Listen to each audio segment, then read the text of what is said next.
In the beginning, Eru, the One, who in the Elvish tongue is named Iluvatar, made the Ainur of his thought, and they made a great music before him. In this music, the world was begun. Today on Nerd of the Rings, we cover the creation of Arda. At the very foundation of Tolkien's created world, there was only Eru, the One, and it is by this god figure's actions that the world of Arda would come to be. But prior to this creation of the world itself, he would first create the Ainur, the Holy Ones. These would be not only the first, but also the mightiest of beings created by Iluvatar. The Ainur are brought to life in the timeless halls, Eru's dwelling that lies outside the boundaries of the universe itself. The Ainur consist of different orders of being. The greatest are the Valar, like Manwë, Melkor, and Varda. The lesser beings are the Maiar, including Gandalf, Sauron, and Saruman. This also includes the Balrogs, prior to their perversion into beings of shadow and flame. The Ainur are created and kindled with the flame imperishable, also known as the secret fire, which brings true life to creation. The Ainur are described as the offspring of Iluvatar's thought, and as such, each is given understanding of only that part of Eru's mind from which they came. We see this embodied in the varying personalities of the Valar, like Yavanna, who cares for and loves growing things, and her husband, Aule, the smith of the Valar, and his love of crafting and creating with his hands. The sole exception is Melkor, said to be the greatest of all the Ainur, who had a part of the gifts of all the others. With his first beings created, Eru would bring them together and instruct them in the music of creation. He reveals to them a mighty theme and declares that all the Ainur will put forth their own powers in adorning this theme, and through this, the world of Arda should come to be. Then the voices of the Ainur, like unto harps and lutes, and pipes and trumpets, and viols and organs, and like unto countless choirs singing with words, began to fashion the theme of Iluvatar to a great music. And a sound arose of endless interchanging melodies, woven in harmony, that passed beyond hearing into the depths and into the heights. And the places of the dwelling of Iluvatar were filled to overflowing, and the music and the echo of the music went out into the void, and it was not void.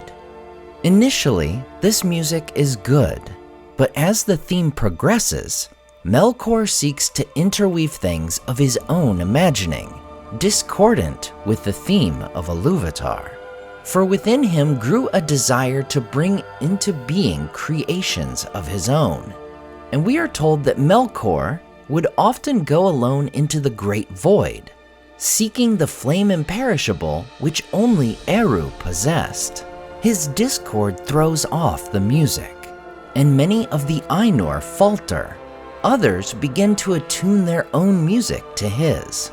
But Iluvatar sat and hearkened until it seemed that about his throne there was a raging storm, as of dark waters that made war upon one another in an endless wrath that would not be assuaged. Eru stands, and with a smile he lifts up his left hand, and a new theme begins amidst the storm. This music gathers power and beauty, but the discord of Melkor rises in uproar to contend with it, causing a sound more violent than before. Once again, Eru stands, now stern, and raises his right hand, bringing about a third theme. At first, it seems soft and sweet, like a rippling of gentle sounds in delicate melodies, but it could not be quenched. Thus, there were two outright competing themes sung in this moment, that of the Ainur following Iluvatar, and those in chorus with Melkor. The one was deep and wide and beautiful, but slow and blended with an immeasurable sorrow, from which its beauty chiefly came. The other had now achieved a unity of its own, but it was loud and vain and endlessly repeated, and it had little harmony, but rather a clamorous unison as of many trumpets braying upon a few notes, and it essayed to drown the other music by the violence of its voice. Then a final time, Iluvatar rose, and his face was terrible to behold.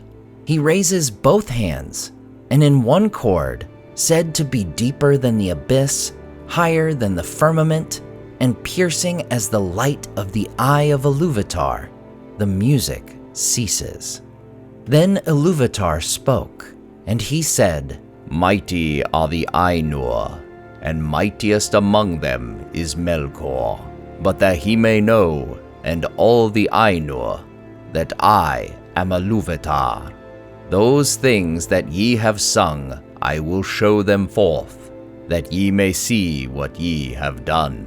And thou, Melkor, shalt see that no theme may be played that hath not its uttermost source in me, nor can any alter the music in my despite. For he that attempteth this shall prove but mine instrument in the devising of things more wonderful, which he himself hath not imagined." With that, Eru brings forth the world, the work of their music, and each of the Ainur would see their work within it. Thus the world of Arda is made, and many of the Ainur would themselves descend into this new world, allowed by Eru to continue their work in fashioning it, and they would await and make the world ready for the promised children of Iluvatar, which had only been revealed in the third theme of the music. Ever would Melkor seek to mar the works of his fellow Ainur, as they would seek to make the world beautiful and even bring about their own races of beings like dwarves, Ents, and the great eagles. Melkor would seek to dominate them. Not only would he bring about corrupted beings like orcs, trolls, dragons, and balrogs, but he would raise terrible mountains and create lands of torment and despair. It is the first of the children of Iluvatar, the elves, that would learn of this story of creation from the Valar themselves. During their days living in Valinor, Manwë himself would tell them this tale. The elven sage Rumil would document this great story, calling it the Ainulindale, the music of the Ainur. Over the millennia, the wars waged against Melkor and the Dark Powers would involve not only the Ainur, but all free folk. And while there would indeed be much despair and evil that would come from the theme of Melkor, even these works of the Dark Lord would prove but the instrument of Iluvatar in devising an ending more wonderful than Melkor could have possibly imagined. And it is said that long after the ultimate victory over Sauron and Morgoth, that there will come a second music. The children of Iluvatar, men and elves, but also the adopted dwarves, will take part alongside the Ainur in this great music. And Arda itself will be made anew in harmony, and more wondrous than ever before. As always, I want to say a huge thank you to all my Patreon and YouTube supporters who make this channel possible. Tom DeBombadil 19, Lissamy the Cinda, Rabbi Rob Thomas, Charles Leisure, CCDC Red Team, Joe Tepper, The Mighty Mim, Andrew Carlisle, Swirled Traveler, Matthew Jeffrey, Viking Lord, Alvin Einbert, Jeremy Daniel Derby, Madame Director, Leo Vittori, Sky Carcass, Slide Belts, Dane Ragnarsson, Berto Berg, Graham Derricott, The Dark-Haired One, Wyland, Z and N, Evely, Kia, Freya Firestar, Micah Wu, and Debbie. If you enjoyed the artwork in this video, check out the artists in the description to purchase prints of their great work for yourself. Thanks so much for watching, and we'll see you next time on Nerd of the Rings.